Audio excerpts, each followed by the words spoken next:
नमस्कार दोस्तों, ocean network में आपका स्वागत है। मैं हूं ओमकार चौधरी। राहुल गांधी की मुश्किलें बढ़ती हुई दिखाई दे रही हैं। कर्नाटक निर्वाचन आयोग के सीईओ ने उनको एक नोटिस इशू किया है और इसमें राहुल गांधी पर गंभीर आरोप लगाए हैं। फर्जी दस्तावेज तैयार करने के, प्रेस कॉन्फ्रेंस में झूठ बोलने के और कोई नकली पहचान पत्र जारी करके किसी महिला का नाम लेकर के ये आरोप लगाने के कि उस महिला ने दो अलग-अलग पहचान पत्रों से 2 बार मतदान किया है। उस महिला के हवाले से चुनाव आयोग ने कहा है कि उस महिला ने 2 बार मतदान नहीं किया है और जो 2 मतदाता पर्ची दिखा रहे थे राहुल गांधी, उनमें एक डॉक्यूमेंट ठीक है, दूसरा फेक है। और ये इसके साथ-साथ कर्नाटका का जो सीईओ है, वो उसका ऑफिस राहुल गांधी को इससे पहले भी नोटिस इश्यू कर चुका है। जो उन्होंने प्रेस कॉन्फ्रेंस में गंभीर आरोप लगाए थे महादेवपुरा विधानसभा क्षेत्र को लेकर के, उसमें उनसे शपथ पत्र दे करके उन सारे डॉक्यूमेंट को चुनाव आयोग को सौंपने का उनको 2-3 बार अनुरोध कर चुका है, लेकिन राहुल गांधी अभी तक भी वो दस्तावेज सत्यापित करके अपने हस्ताक्षरों के साथ चुनाव आयोग में जमा करने को तैयार नहीं हैं। इससे राहुल गांधी की अपनी विश्वसनीयता भी सवालों के घेरे में आ गई है और चुनाव आयोग के सूत्रों का कहना ये है कि राहुल गांधी जितना इस पूरे मामले से बचने की कोशिश करते रहेंगे, उन पर ये घेरा, उन पर ये शिकंजा और कसा जाएगा और उनको जवाब देना होगा। ये जो नोटिस इश्यू किया गया है, इसमें जो राहुल गांधी से जवाब मांगे गए हैं, अगर वो सही साबित नहीं होते हैं, वो पुख्ता जानकारी चुनाव आयोग को नहीं दे पाते हैं, तो इसमें एफआईआर दर्ज होगी और एफआईआर दर्ज करके मामला कोर्ट तक जाएगा, आरोप पत्र दाखिल किया जाएगा और अगर चुनाव आयोग ने साबित कर दिया कि राहुल गांधी ने झूठ बोला है, तो उनको 7 साल तक की सजा हो सकती है।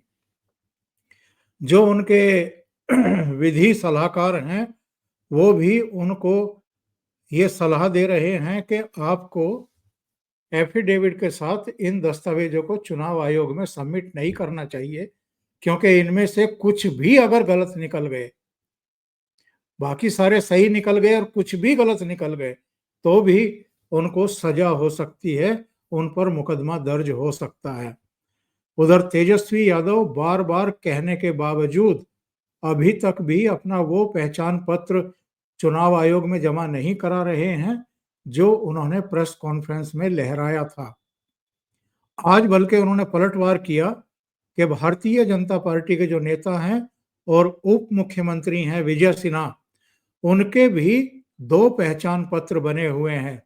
तो विजय सिन्हा ने सामने आकर के कहा कि मैंने किसी तरह का कोई दुष्प्रचार भी नहीं किया, मैं सिर्फ एक जगह वोटिंग करता हूँ। जो दूसरा कार्ड है उसको बंद करने के लिए मैं काफ़ी पहले चुनाव आयोग को लिख भी चुका हूँ। तो ये मामला तूल पकड़ता हुआ दिखाई दे रहा है। एक दूसरा मामला है, हिमंता बिस्वा शर्मा को फंसाने की कोशिश हुई है और ये आरोप किसी और ने नहीं, झारखंड के पूर्व मुख्यमंत्री बाबूलाल मरांडी ने लगाया है, एक लंबा ट्वीट करके और इसकी उन्होंने डिटेल जानकारी दी है। तो इस पर भी बात करेंगे कि क्या राजनीति का स्तर इतना नीचे चला गया है कि किसी सिटिंग चीफ मिनिस्टर को हनी ट्रैप में फंसाया जाए और फिर उसको बदनाम किया जाए और इसके पीछे कौन-कौन लोग हैं? क्या केवल उस पुलिस ऑफिसर तक मामला सीमित था जिसने ये कर्मकांड करने की कोशिश की या उसके पीछे कुछ बड़े चेहरे भी शामिल थे? मेरे साथ जुड़ रहे हैं आपके सुपरिचित और वरिष्ठ पत्रकार धीरेन्द्र पुंडीर। तो उनके साथ जुड़ करके चर्चा को आगे बढ़ाते हैं। धीरेन्द्र जी, बहुत स्वागत है। नमस्कार। नमस्कार। धीरेन जी, आज कर्नाटक के सीईओ ने ये नोटिस इशू किया है राहुल गांधी को, और अगर इसको मैं दो पार्ट में दर्शकों को दिखाऊं तो उनकी समझ में आ जाएगा। ये राहुल गांधी के नाम है और 10 तारीख को ही ये इशू किया गया है, और इसमें ये आरोप लगाया गया है कि उन्होंने फेक मतदाता पहचान पत्र दिखाते हुए एक महिला पर 2 बार मतदान का आरोप लगाया है, जो जांच पड़ताल में झूठा पाया गया है। अब राहुल गांधी से स्पष्टीकरण मांगा गया है, वो पहचान पत्र जमा करने को कहा गया है। इसके अलावा चुनाव आयोग की तरफ से ये भी जानकारी मिल रही है कि जितने दस्तावेज उन्होंने शो किए हैं, एक एक आदमी के घर जाकर के वेरिफिकेशन किए जाएंगे। जहां घर नंबर 0 दर्ज है उनके भी, जिनके फोटो नहीं लगे हुए हैं उनके भी। चुनाव आयोग का कहना ये है कि जो सूची वो शो कर रहे हैं वो कोई भी अधिकारी देगा नहीं इनको कानूनन। इन्होंने या तो ये खुद तैयार कराए हैं, जो ये 6 महीने कह रहे हैं कि हमने मेहनत की है, या फिर इन्होंने अवैध रूप से ये लिए हैं या तैयार कराए हैं, और इनमें मोस्टली फेक हैं, ऐसा चुनाव आयोग का कहना है। तो ये मामला कितना संगीन बनता हुआ दिखाई दे रहा है। देखिए, अब लगता है कि पूरा चुनाव जो है, जो बिहार चुनाव है या आगे की राजनीति है, वो इसी पर करना चाहते हैं। राहुल गांधी अब इसको लेकर इतने जबरदस्त उसमें आ चुके हैं, जो एक डेस्परेशन उनका शो हो रहा है, वो लग रहा है कि वो इसको एक ऐसा रामबाण मान रहे जिससे मोदी सरकार बैकफुट पे उनको लगता है आएगी। और वो आप देखेंगे पीछे तक, अगर अब आप एक खास जो ग्रुप है, जो तमाम लोग ये कह रहे हैं कि राहुल के खुलासे से कांप गई सरकार। बहुत सारों ने तो कहा कि मोदी देश छोड़कर भाग जाएंगे। मुझे समझ में नहीं आया कि मोदी देश छोड़ के भाग के कहाँ सऊदी अरब में शरण लेंगे, कहाँ लेंगे, ये उन्होंने अभी नहीं चलाया, वो भी चलाएंगे। दरअसल ये एक बहुत गंभीर मामला है। लगातार एक के बाद एक आप इस तरह के काम कर रहे हैं, जो एक संवैधानिक संस्था का न केवल उसका हनन कर रहे हैं, बल्कि आप राष्ट्र के लोगों का यकीन उस व्यवस्था पर से खत्म कर रहे हैं जो इस देश को लोकतंत्र बनाए रखने में सबसे मजबूत पाया है। तो ये एक खतरनाक स्थिति है, और इसके लिए आप, अगर आपको लगता है कि आपने बहुत बड़ा तीर मार लिया है, तो हम लोग दरअसल एक चीज प्रैक्टिकल लापरवाही है, और एक चीज ये है कि आप उसको इंटेंशनली कह रहे हैं। आप जैसे हम लोगों ने अभी रोज प्रोग्राम 8:30 का ना शुरू करके आज आपने 9:30 पे किया है, और मैं इसको साजिशन मान लूं कल को, तो आप क्या कहेंगे? क्योंकि इसके पीछे आपने कोई लिखा तो है नहीं कि हम 9:30 फला तारीख को करेंगे। आपको कुछ जरूरी चीज थी और आपने अचानक कहा कि चलिए ठीक है 9:30 पे कर लेते हैं। इसी तरह से कई बार आयोग की इस तरह 2-2 रजिस्टर्स के बहुत सारे लोगों के मतदान पत्र हैं, मतदाता पत्र बने हुए हैं। वो इसलिए क्योंकि गांव का जब वो छोड़ के आते हैं तो अमूमन इस देश में लोग प्रैक्टिकली चीजों पर नहीं जाते, उसको नहीं कटवाते हैं, क्योंकि आप जा रहे हैं, ये आपकी जिम्मेदारी है। और आयोग ने एसआईआर कब कर रहा है? 20 साल बाद कर रहा है। 2003 में किया, 22 साल बाद अगर वो एसआईआर कर रहा है, तो अगर नॉर्मल टेंडेंसी भी आप देखेंगे तो 4 आम चुनाव, 5 विधानसभा चुनाव हो चुके हैं अगर वो पूरा कार्यकाल करते हैं। तो इस दौरान जो उस समय जिनके 2 होंगे, अगर उसको कैंसिल नहीं किया होगा तो उनके 2 मतदाता प्रमाण पत्र चल रहे होंगे, जिन लोगों के पास भी होंगे। और ये बहुत सारे लोगों पर है जिन्होंने गांव से शहर में माइग्रेट किया है, ये एक बड़ी संख्या है। जैसे उसमें भी 6 लाख लोग ऐसे हैं जिनके 2 जगह नाम है, जो बिहार के एसआईआर में जो 65 लाख की हैं। तो राहुल गांधी उन तमाम चीजों को, जो अधिकारियों की लापरवाही हो सकती है, जो एक प्रक्रिया जो पहले से पेंडिंग पड़ी है जिस पे आज तक काम नहीं किया गया वो हो सकती है, उसको वो पूरी संस्था का और पूरी सरकार की साजिश साबित करने पे लग रहे हैं। अब आपने देखा होगा, अब तमाम लोगों ने ऐसे आए बाएं आरोप गाने शुरू कर दिए। शरद पवार ने कहा कि साहब उनको 2 लोग मिले थे, उनका बस उनको नाम पता मालूम नहीं, वो उसको मिलवाने ले गए राहुल गांधी से। मतलब आप सोचिए, इतनी ताकतवर संस्था है जो एनसीपी, और शरद पवार कोई राह चलते हुए नेता नहीं है। वो आज से वो पूरा मुंबई कंट्रोल करते हैं। इस देश के एग्रीकल्चर मिनिस्टर रह चुके, कई मंत्रालय पर रह चुके, मुख्यमंत्री रह चुके। वो कह रहे हैं कि उनसे 2 लोग मिले और उनको मिलवाने भी ले आए राहुल गांधी से, लेकिन उनको उनके नाम पता मालूम नहीं है, ना फोन नंबर मालूम है। मतलब ये एक हद है, क्योंकि आप अपनी हार की खीज मिटा रहे हैं। इसी बीच में चुनाव हो चुका कर्नाटक में, आप जीते हैं। तो ये कैसा गणित बीजेपी लगा रही थी कि आपको जिता भी रही है और हरा भी रही है। दरअसल ये सब चीजें जो लोग जानते हैं, ऐसा नहीं है कि जो आपको स्क्रीन पे बैठ के इनकी साथ लड़ते हुए दिख रहे हैं और बहुत बड़े वो दिख रहे हैं, वो जानते हैं। जिसने भी बेसिक मैथ्स में काम किया है, जरा सा भी गणित देखा है, वो ये जानता है कि अगर एक मत पे मान लीजिए मैं जीत हासिल करने के लिए एक कॉन्स्टिट्यूंसी में इतने, इस बूथ पर इतने वोट लूंगा, इस बूथ पर इतने वोट लूंगा और इस बूथ पर इतने वोट लूंगा, ये डिसाइड करने के लिए ओंकार सर अभी भी कोई सुपर कंप्यूटर नहीं है। इतने सिर्फ एक विधानसभा की बात कर रहा हूं मैं, क्योंकि ये कैसे तय करोगे इसको इतने देने, इसको इतने देने, इतने यहां निकालूंगा, इतने ये करूंगे, ये संभव ही नहीं है। खरबों काउंटिंग चाहिए उसके लिए। तो वो दरअसल सिर्फ ये, चूंकि एक हार हो गई और एक अगली हार संभावित है। चूंकि देखिए, जब से जातिगत तौर पर अगर मैं कहूं, मैं बिहार के चुनाव को सिर्फ जातीय राजनीति की प्रयोगशाला से ज्यादा कुछ नहीं मानता हूं, क्योंकि वहां एंटी इनकम्बेंसी का कोई मतलब नहीं होता। ये 20 साल से मुख्यमंत्री हैं, तो इनके खिलाफ तो कोई एंटी इनकम्बेंसी दिखी नहीं कभी। इससे पहले 15 साल वो फैमिली रही है, उस पर भी एंटी इनकम्बेंसी नहीं दिखी। तो इसका मतलब एंटी इनकम्बेंसी नहीं, वहां जातीय गणित है। और जातीय गणित में अगर हम देखते हैं तो जिस तरह से नीतीश कुमार इस वक्त एनडीए में है, तो बैलेंसिंग व्हील एनडीए की तरफ है। अगर वो उधर होते तो बैलेंसिंग व्हील होता। शुरू में आपने देखा होगा कि इन्होंने कोशिश की कि उनकी तबीयत खराब बताई जाए नीतीश कुमार की, वो दांव चला नहीं। तो अब एसआईआर एकमात्र ऐसा मुद्दा है जिसको लेकर वो लोगों के मन में शक पैदा कर सकते हैं, और इसकी शुरुआत उन्होंने ऐसी जगह से की जहां वो पार्टी जीती थी। आप किस तरह से, आपने सीधा 2 और 2 4 और इसी तरह से इतने लोग ये हो गए, हम इतने से हारे हैं, तो इसका मतलब 1,32,000 मतों की चोरी कर ली।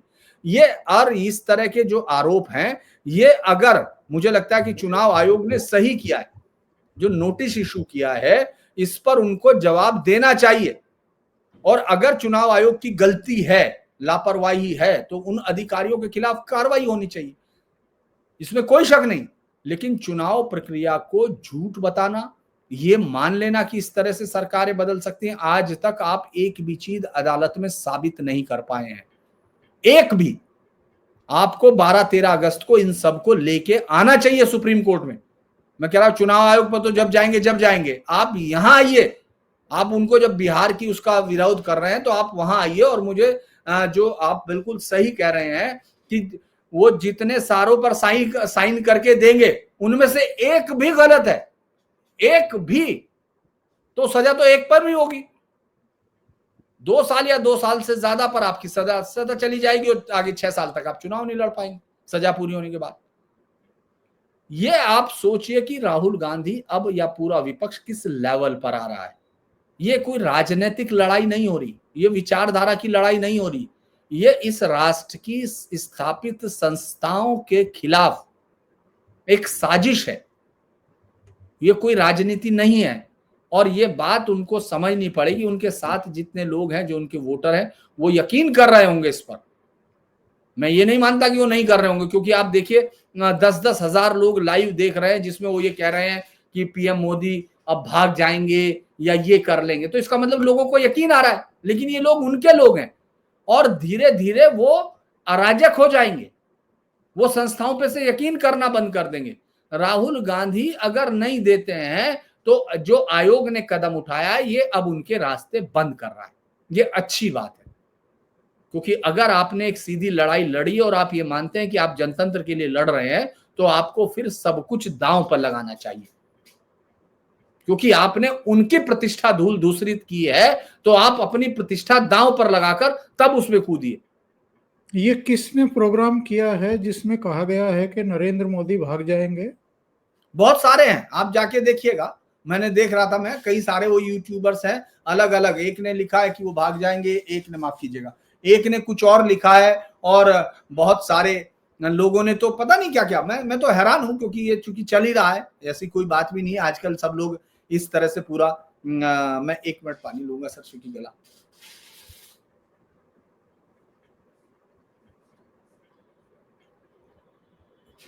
मैं दर्शकों दरअसल के सामने कुछ आंकड़े प्रस्तुत कर देता हूं ताकि ये पता लग जाए कि ये कितने फेक तरीके से एक नैरेटिव बनाने की कोशिश कर रहे हैं।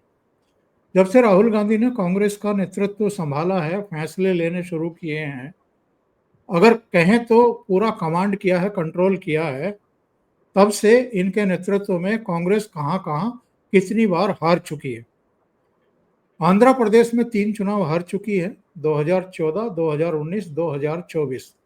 अरुणाचल प्रदेश में 2 चुनाव हार चुकी, असम में 2 चुनाव हार चुकी, बिहार में 2 चुनाव हार चुकी, छत्तीसगढ़ में 2 हार चुकी, दिल्ली में 4 हार चुकी, गोवा में 3 हार चुकी, गुजरात में 3 हार चुकी, हरियाणा में भी 3 हार चुकी, हिमाचल में 2017 का 1 हार चुकी, जम्मू कश्मीर में 2, 2014, 2024, झारखंड में 2014 वाला, कर्नाटक में 2018 वाला और मध्य प्रदेश में 2013, 2023, महाराष्ट्र में 3 चुनाव हार चुकी, मणिपुर में 2, मेघालय में 2, मिजोरम में 2, नागालैंड में 3।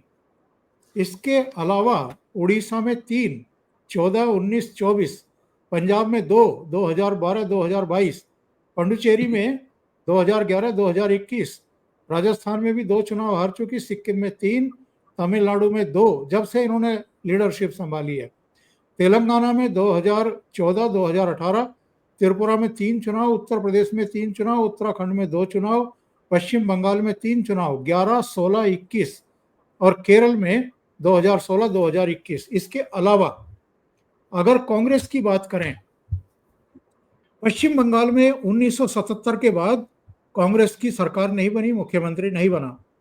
तमिलनाडु में 60 के दशक के बाद इनका मुख्यमंत्री नहीं बना।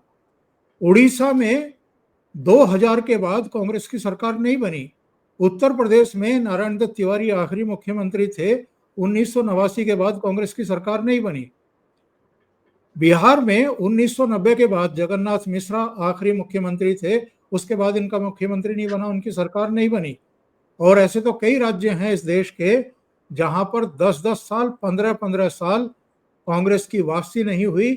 2013 आखिरी साल था जब दिल्ली से चली गई थी और दिल्ली में तब से 6 चुनाव हो चुके, 3 लोकसभा के, 3 विधानसभा के, कांग्रेस का खाता नहीं खुला है। तो राहुल गांधी 3 लोकसभा चुनाव हार चुके, 90 से ज्यादा विधानसभा चुनाव हार चुके और ठीकरा किसके सिर पर फोड़ रहे हैं? चुनाव आयोग के। देखिए, जी दरअसल मैं यही मतलब मेरी बातचीत का आधार ही ये था कि वो इतने डेस्परेट हो चुके हैं, क्योंकि गांधी हैं, उनका सरनेम गांधी है, तो वो सांसद होने से नहीं रह जाता, वो नैसर्गिक तौर पर इस देश के प्रधानमंत्री होने चाहिए, ये उनको लगता है। उनसे ज्यादा उनके लोगों को लगता है, उनके लोगों से ज्यादा उनके कार्यकर्ताओं को लगता है, उनके कार्यकर्ताओं से ज्यादा उनके वोटर को लगता है। और ये जो सारा मिश्रण है, इसमें एक शख्स ऐसी राजनीति है कि विदेश के जो इस समय हिंदुस्तान के लिए आने वाला सबसे बड़ा खतरा है कि भारत की जॉब्स भारत में जा सकती हैं। आप ये तो कह सकते हैं विपक्ष के तौर पे कि संसद चलाना सरकार का काम है, हम तो अपने सवाल उठाएंगे, मुद्दे उठाएंगे, ये बात कही जा सकती है, ठीक है ये सब। लेकिन आप ये कह दें कि विदेश नीति चलाना सरकार का काम है, हम तो विदेशियों के साथ खड़े होंगे, ये बात नहीं मानी जा सकती।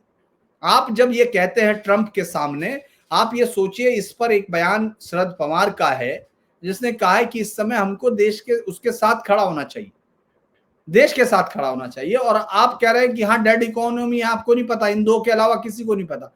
आप अपनी प्रतिहिंसा में व्यक्ति विरोध या विपक्ष के विरोध की बजाय आप राष्ट्र विरोध की तरफ चले जाते हैं। इसीलिए उत्तर प्रदेश जैसे राज्य में, देखिए उत्तर प्रदेश बड़ा विलक्षण राज्य है। ओंकार सर, मैं यहाँ का हूं इसलिए नहीं कह रहा हूं, मैं बाकी सब चीजें देखने के बाद कह रहा हूं, यहाँ जो मुख्यमंत्री है वो इस राज्य का नहीं, लेकिन आज तक इस पर कोई सवाल नहीं करता, वो जाते हैं वोट देते हैं। इस देश में गुजरात से आकर इस देश में चुनाव लड़ते हैं प्रधानमंत्री और जीतते हैं। नहीं, टेक्निकल देखें तो उत्तराखंड उत्तर प्रदेश का ही हिस्सा था पहले। नहीं, वो सब चीज ठीक है, लेकिन मैं इसलिए कह रहा हूं कि और उत्तराखंड में और नारायण दत्त तिवारी दोनों राज्यों के मुख्यमंत्री रहे, उत्तर प्रदेश के भी और उत्तराखंड के भी। नहीं, वो सब चीजें मैं कह रहा हूं कि उत्तर प्रदेश की जनता की मैं बात कर रहा हूं कि उत्तर प्रदेश की जनता एक राष्ट्रीय नैरेटिव में रहती है। कांग्रेस के आने की मैं बात कर रहा हूं। मैं ये कह रहा हूं कि यहां ये कभी मुद्दा उठ ही नहीं सकता, चाहे आप कहीं से ले आइए। मैं आपको ये बात कह सकता हूं कि अगर कल को हेमंता बिस्व शर्मा यूपी की किसी सीट से चुनाव लड़ते हैं तो यहां उनका विरोध इसलिए नहीं होगा कि वो असम के है। मैं आपको ये बताने की कोशिश कर ऐसे रहा हूं। ऐसे कई उदाहरण हैं, जैसे शीला दीक्षित दिल्ली की नहीं थी, सुषमा स्वराज दिल्ली की नहीं थी, अरविंद केजरीवाल दिल्ली के नहीं थे। तो ऐसे बहुत सारे उदाहरण हैं। हाँ, लेकिन ये दिल्ली में संभव है क्योंकि दिल्ली की पूरी मिनिस्ट्री यहां रहती थी, गाजियाबाद में। मनीष सिसोदिया, गोपाल राय, सब चीजें। लेकिन ये बाकी राज्यों में मैं आज के वक्त की बात कर रहा हूं कि कांग्रेस की समझ में ही गड़बड़ है कि वो ये समझने से इनकार कर रही है कि उत्तर प्रदेश जैसे राज्य से जहां से वो जीत के आते हैं वहां राष्ट्रीयता का ज्यादा महत्व है बजाय कि राज्य की राजनीति का। मेरा जो अर्थ है कहने का कि यहां किसी भी तरह का ऐसा इशू नहीं चलता। ये बात राहुल गांधी को समझ में नहीं आ रही है कि वो ऐसी जगह से आते हैं जहां 80 सांसद भी अगर बाहर से लाएंगे तो उनकी पार्टी पर विवाद हो सकता है, उनके बाहर का होने पर विवाद नहीं होगा। इनकी मेरा समझ में तो आज तक ये भी नहीं आया कि भारतीय जनता पार्टी को चुनाव दर चुनाव कामयाबी क्यों मिल रही है और कांग्रेस को शिकस्त क्यों मिलती जा रही है। यही क्योंकि कारण है। किसी भी चुनाव में 6 महीने पहले ये ढोल मंजीरे और तबले और ढोल ढपाड़े लेकर के पहुंचते हैं, जबकि भारतीय जनता पार्टी सत्ता में रहते हुए भी पूरे 5 साल काम करती है और जहां सत्ता में नहीं है वहां भी सिर पिटवाती है। पश्चिम बंगाल में देख लो, शुभेंदु अधिकारी से लेकर के तमाम वो सड़कों पे हैं। कांग्रेस कहीं दिखाई देती है पश्चिम बंगाल में, या कहीं भी लड़ते हुए दिखाई देती हो? कांग्रेस पश्चिम बंगाल में आपको मालूम है कि अभी परसों और 2 दिन पहले राहुल गांधी से अभिषेक बनर्जी मिले। कांग्रेस के नेताओं ने बंगाल के विरोध में एक बड़ा प्रदर्शन कर दिया।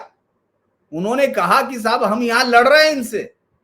मैं दरअसल ये बताने की कोशिश कर रहा हूं, शायद मेरा आशय ये है कि उनको ये समझ में नहीं आ रहा कांग्रेस को कि देखिए आपको राजनीतिक मिजाज समझना होता है। जो 80 सीटों वाला राज्य है वो इस तरह से बिहेव करता है। बराबर में एक राज्य है जो एंटी इनकम्बेंसी के खिलाफ खड़ा होता है, वहां जातीय समीकरण चलते हैं। मध्य प्रदेश ऐसा राज्य है कि वहां लगातार आप किसी भी तरह से आप देखेंगे किसानों का इशू आपने उठाने की कोशिश की, मुलताई हुआ, लेकिन वो बीजेपी के साथ खड़ा है क्योंकि वहां हिंदुत्व के लिए एक कॉमन थ्रेड वहां मिलता है। तो ये अलग अलग राज्यों के समीकरण को समझने में राहुल गांधी नाकाम हो रहे हैं, इसीलिए इतने अच्छा, ज्यादा चुनाव। ये एक और उदाहरण मैं देता हूं, किसानों से मुझे याद आ गया। हरियाणा को इन्होंने प्रयोगशाला बनाने की कोशिश की थी, जी, खापों को जुटाया, पहलवानों को जुटाया और अग्निवीरों का मामला उठाया और वहां पर भूपेंद्र सिंह हुड्डा को आगे किया। इसके बावजूद क्या हुआ? तीसरी बार भी भारतीय जनता पार्टी की सरकार बन गई। और कौन नहीं जानता है कि 13 महीने के उस आंदोलन के पीछे कौन कौन सी ताकतें थी और क्यों लगी हुई थी। तो आप नेगेटिविटी की राजनीति करके लोगों का भरोसा नहीं जीत सकते। आपको लोगों को ये विश्वास दिलाना होगा कि आप जो मौजूदा गवर्नमेंट है वहां पर भारतीय जनता पार्टी की, उससे बेहतर काम करके दिखाएंगे। उनके सामने एक रोड मैप आपको रखना पड़ेगा। वैसा तो नहीं कर पाए ये। तिकड़मी राजनीति से या इस तरह के आंदोलन छेड़ करके सरकार को बदनाम करने की कोशिश करके और पहलवानों का इन सब का मुद्दा उठा करके आप चुनाव कैसे जीत पाएंगे? ये फिर हरियाणा ने साबित किया है इनको। दरअसल हरियाणा के इलेक्शन में मैं ये मानता हूं कि जो लीडर होता है वो स्टेट वाइज चीजें समझता है। जैसे प्रधानमंत्री मोदी को आप देखेंगे वो तय करते हुए चलते हैं कि मुझे यहाँ ये देखिए, हार जीत अलग चीज होती है जनता, लेकिन आप सिक्का तो उछालेंगे, हेड एंड टेल तो बाद की बात है। अचानक राहुल गांधी पहुंचते हैं, उनके लोग उनको दे देते हैं। जब उन्होंने यात्रा की थी उस वक्त लोग उनसे जुड़े, उस वक्त उनके उनके लोग आए। उनको समझ में नहीं आ रहा था कि कांग्रेस की ताकत कहां से आती है। उस यात्रा में हम सब ने देखा किस तरह से कांग्रेस के लोग उनके साथ निकलकर सड़कों पे आए, क्योंकि उन्होंने मेहनत करने की कोशिश की। लेकिन उस मेहनत के बाद उनको ये लगा कि उन्होंने तो सब लोगों को उनके साथ आ गई वो भीड़ जो उनको दिख रही, जो उनके कार्यकर्ताओं की थी, उनको लगा कि ये पूरे देश की भीड़ है, देश बहुत विराट है और उसमें और ज्यादा मेहनत की जरूरत थी। लेकिन उन्होंने उसके बाद ये मान लिया कि साहब उनके साथ बहुत लाखों लोग जुड़ गए थे, और लेकिन वो जीत में बैलेट से नहीं निकले। भाई वो बैलेट का मतलब ईवीएम से नहीं निकले, तो इसका मतलब उन्होंने ये समझने की कोशिश नहीं की कि उनको और मुद्दे उठाने की जरूरत है, और मेहनत करने की जरूरत है, और सड़क पे रहने की जरूरत है। उन्होंने ये सोचा कि ये और ज्यादा आरोप लगाने की जरूरत है, और ज्यादा झूठ को फैलाने की जरूरत है, और ज्यादा कंफ्यूजन फैलाने की जरूरत है, क्योंकि इससे जीत निकल सकती है। लेकिन मुझे लगता है कि उनको खास तौर से अभी, हालांकि बहुत सारे, मैं आज बात कर रहा था, मैं गया था आज अलग अलग जगह पर, तो मैं एक जब कांग्रेस के एक बहुत सीजन रिपोर्टर से बात कर रहा था, तो मैंने उसने मुझसे पूछा कि आपको क्या लगता है, हमने कहा कि ज्यादा हार्ड लेफ्टिस्ट हो गई है कांग्रेस, कांग्रेस का आइडिया लेफ्ट हो गया, लेफ्ट गायब हो गया, लेफ्ट आउट हो गया, कांग्रेस लेफ्ट हो गई। तो उसने कहा कि अभी हाल फिलहाल में कई सारे लेफ्ट के जो इनके पास आ गए थे उनको हटाया गया है। मतलब वो ये अंदर टर्निंग चल रही है कि वो करना क्या चाहते हैं, वो कर क्या रहे। कभी उनको लगता है कि सेंटर से राजनीति, कभी आप देखेंगे दत्तात्रेय गोद पता चल जाता है, कभी वो गले में माला डाल रहे हैं, कभी वो अचानक सीधे तौर पर हिंदुत्व के एकदम खिलाफ खड़े होने की कोशिश करते हैं, उनको लगता है कि वो लिबरल है। तो ये जो मल्टीपल आइडिया है ये उनको कंफ्यूज कर रहा है, उनके वोटर को कंफ्यूज कर रहा है, उनकी हार की वजह। और मुझे तो एक और भी बात लगती है ओंकार साहब, कि अब जो उनके यहाँ कोई बेसिक गणित भी समझ रहा है, जैसे मान लीजिए शशि थरूर का उदाहरण ले लीजिए, मनीष तिवारी का उदाहरण ले लीजिए, तो वो भी अब उस जगह से दूर हो चुके, क्योंकि राहुल गांधी मुझे लगता है अब सच सुनना भी नहीं चाह रहे, अपनी पार्टी के लोगों से भी वो सच सुनना नहीं चाह रहे। वो जो कह रहे हैं उसके इर्द गिर्द उनके तमाम लोग बस उसके इर्द गिर्द रच रहे हैं। अगर वो कह रहे हैं कि देखो अभी दिन है, उस वक्त चाहे रात के 10 बजे हों, 11 बजे हों, 12 बजे हों, लोग अचानक ये कहने लगते हैं हाँ सर लाइटें बंद कर लेनी चाहिए हमें कार की, क्योंकि जरूरत नहीं है। तो ये स्थिति इस समय हो रही है चुनाव के। आप चुनाव आयोग पर जब एक के बाद एक आरोप लगाते हैं, आपको लग रहा है कि आपने बहुत सच किया है, आपने बहुत ज्यादा वो किया है, उनमें से ज्यादातर आरोप कहीं ठहर नहीं रहे। शगुन देवी का मसला आ ही चुका, उसने कहा कि साहब मैंने एक जगह वोट किया, आपने मुझे नोटिस किया, उस पर नोटिस मांग लिया। इसके अलावा जो 2 जगह नाम है, एपिक का नाम है, ठीक है एपिक का नाम 2 जगह है, लेकिन वोट कहां पड़ा है, और उस सब में सरकार की क्या भूमिका हो सकती है, वो आदमी क्या कर रहा है, क्या उसको 4 जगह भेजा गया, क्या उसकी 1.5 साल पहले 2 साल पहले नौकरी लगाई गई क्योंकि उसका एक वोट होगा। आप कितने ऐसे वोट क्रिएट कर सकते हैं, कितने लोगों को ऐसी। तो ये सारी चीजें टिकेंगी नहीं।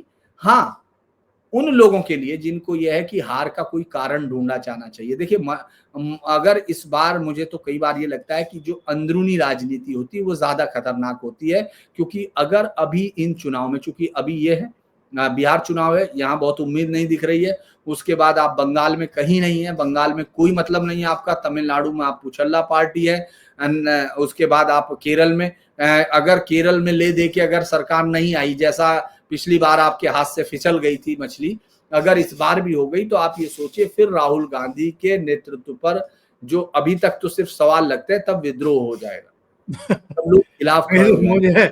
मुझे लगता नहीं कोई विद्रोह करने वाला है कांग्रेस में, क्योंकि वो सोनिया गांधी और राजीव गांधी की संतान है, तो वो चाहे 150 चुनाव हार जाएं, उनकी सेहत पर कोई फर्क पड़ने वाला नहीं। मुझे चलिए लगता अगला है विषय। प्रियंका पर वो जो है, प्रियंका उनके लिए खतरा बन जाएंगी।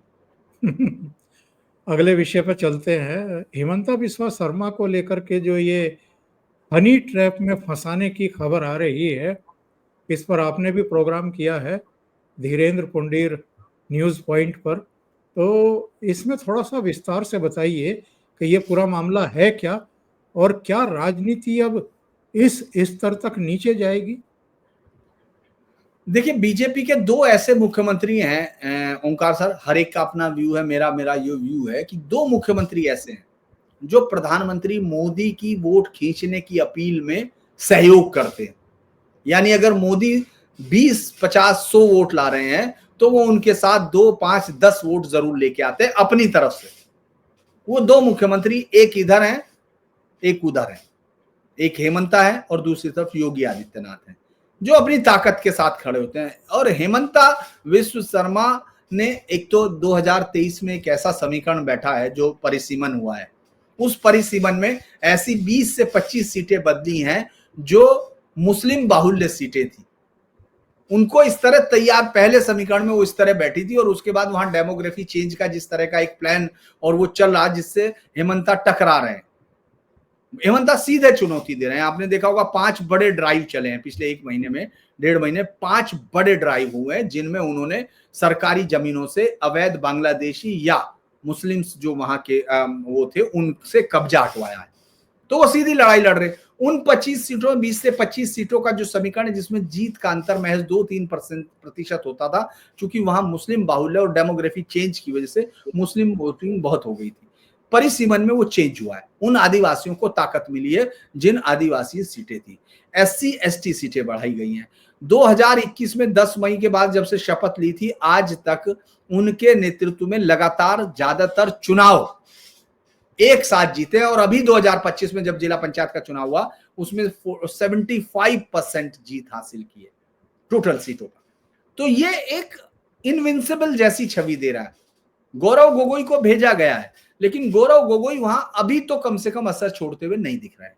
अब ऐसे में जब ये आरोप लगता है, ये सह प्रभारी थे, पिछले साल चुनाव हुआ, 2 फेजेस में चुनाव हुआ, सह प्रभारी थे और सबसे ज्यादा इनके बयानों को आपने देखा हो, झारखंड में इनके बयानों से बड़ी चर्चा हुई, बड़ी सुर्खियां बनी। तो अब ऐसे में एक पुलिस अधिकारी का जिक्र आता है जो उन्होंने कहा, ये आरोप लगाया बाबूलाल मरांडी ने, उन्होंने दोनों मुख्यमंत्रियों को उन्होंने जोड़ा। ये काफी लंबा है। एक सीनियर अधिकारी, देखिए सीनियर अधिकारी ने आसाम के उत्तर षड्यंत्र पर का फसाद 2 बार पैसे देकर उनको भेजा, इसके ये कह रहे हैं प्रमाण के साथ होगा। फिर इन्होंने 2 मुख्यमंत्रियों को वो किया है, हेमंत सोरेन और हेमंत बिस्व शर्मा। ये भी मजेदार बात है कि दोनों हेमंत है। उन सब से कहा है कि क्या आपको नहीं लगता जो ये कर रहे हैं, पूरा लंबा, मतलब आप पढ़ सकते हैं उसको, मुझे लगता है सबने लोगा। ये उस तरफ ले जा रहा है कि जब हेमंता एक वॉल की तरह है, हार और जीत के बीच में बीजेपी की तरफ से एक वॉल बन गए हैं और जीत की तरफ दिख रही है पार्टी इस वक्त, तो मुझे लगता है कि ये तब ज्यादा घृणित एक षड्यंत्र हुआ। क्योंकि अगर उन्होंने कहा भी है कि 2 महिलाएं जिसमें से एक अस्मी अमूल की है वो उनसे मिली गुवाहाटी में और उन्होंने कुछ संदेहास्पद वो करने की कोशिश की, तो उन्होंने कहा मैं जैसा सबके साथ करता हूं इस तरह से उन्हें भगा दिया गया। तो ये बात, इसका मतलब है इसमें ट्रैक्शन है। और इस बात का अर्थ यही है कि मैंने आपको ये बताया, ये विस्तार से मैंने बताया कि क्यों हेमंता बिस्व शर्मा एक बड़ी चुनौती है अब उनके खिलाफ। चूंकि ये देखना पड़ेगा, अगर ये सबूत देते हैं बाबूलाल मरांडी तो ये हाल फिलहाल की सबसे बड़ी राजनीति की गिरावट का सबूत होगा। और उन्होंने कहा है कि मेरे पास सबूत है। हाँ, उन्होंने कहा है कि मैं इसका खुलासा जल्द करूंगा, अगर आप अपनी एजेंसी से जांच कराना चाहें करा लें। चूंकि हेमंता तो आगे खुल के खेलते हैं, तो मुझे लगता है वो तो केस दर्ज करेंगे अगर उनको इसमें कुछ भी लगता है, और जांच होगी तो पहुंचने की कोशिश की जाएगी उस आदमी तक कि आखिर, क्योंकि हनी ट्रैप का मतलब ये है ओंकार जी, अगर मैं ये कहूं हनी ट्रैप जिसके साथ एक बार हो गया उसका राजनीतिक जीवन समाप्त होता है। नारायण दत्त तिवारी राज्यपाल थे, उनकी सीडी आ गई, हालांकि उम्र का भी है लेकिन उसके बाद उनको जाना पड़ा। ऐसे बहुत सारे राजनेताओं को आप देखेंगे जब सीढ़ियां आई, हालांकि वो मर्डर था लेकिन फिर भी वो सीढ़ी पहले आई थी, महिपाल मदेरणा वाली, आपको याद होगा, भंवरी देवी की।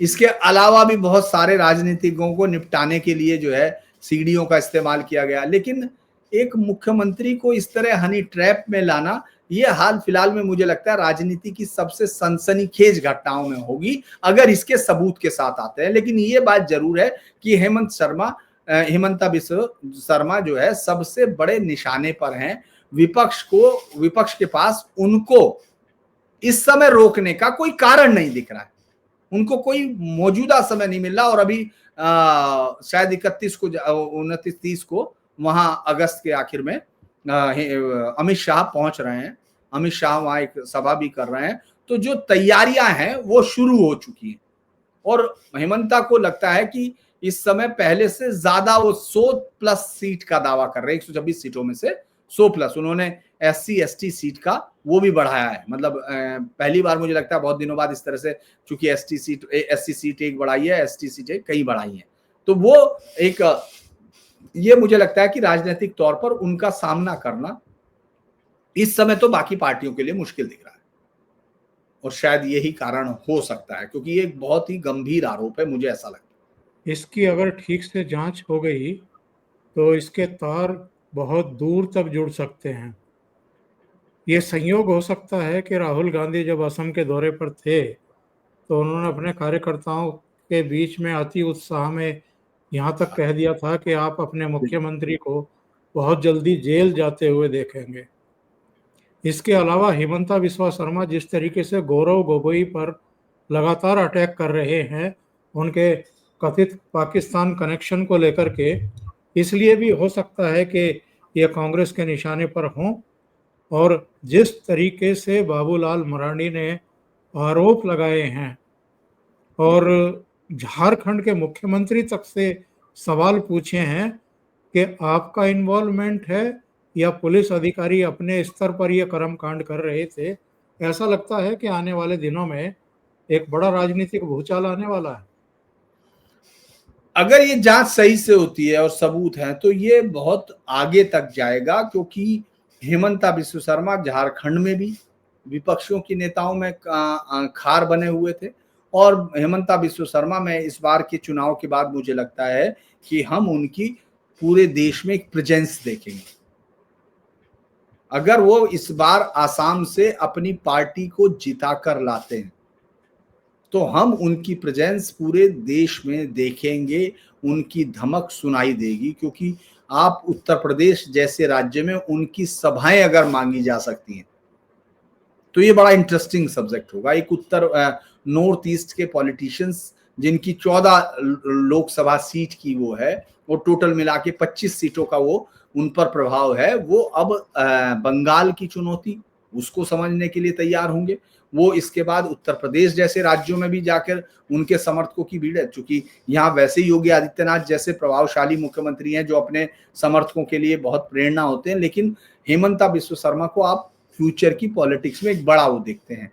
तो मुझे लगता है कि ये एक बड़े षड्यंत्र का हिस्सा हो सकता है, इसमें कोई शक नहीं, और किसी पुलिस अधिकारी को व्यक्तिगत तौर पर कोई फायदा नहीं हो सकता।